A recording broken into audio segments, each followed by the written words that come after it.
Shalom sa inyong lahat!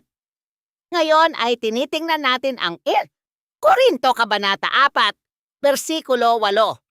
Sumulat si Pablo sa mga mananampalataya sa Korinto na may kaunting holy sarcasm na sinasabing, busog na ba kayo agad? Mayaman na ba kayo agad?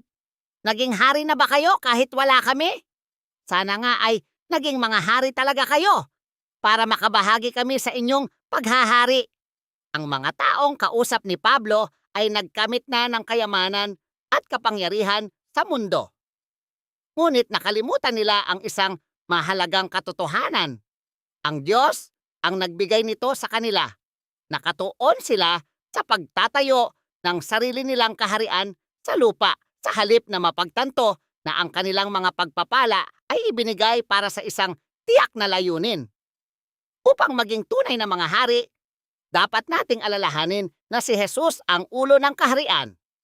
Ang konsepto ng tunay na paghahari ay malinaw na makikita sa Apokalipsis Kabanata 20 na naglalarawan sa 1,000 taon na paghahari, kung saan ang mga hindi sumamba sa hayop o tumanggap ng marka nito ay nabuhay at naghari kasama ang Mesiyas.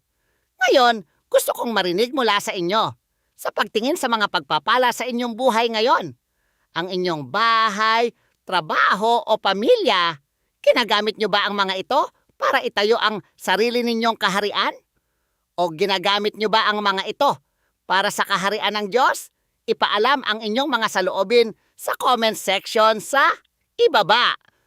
Ipinaaalala sa atin ni Pablo na ang lahat ng bagay na ipinagmamalaki natin ay sa katunayan ay regalo mula sa Diyos. Binabantayan niya tayo upang makita kung ibinibigay natin ang papuri sa Kanya at kung paano natin ginagamit ang mga regalong iyon para sa Kanyang serbisyo. Huwag tularan ang mga taga-Korinto na naging mapagmataas sa kanilang kasaganaan. Sa halip manatiling mapagpakumbaba at laging tumingin sa tunay na hari, si Jesus.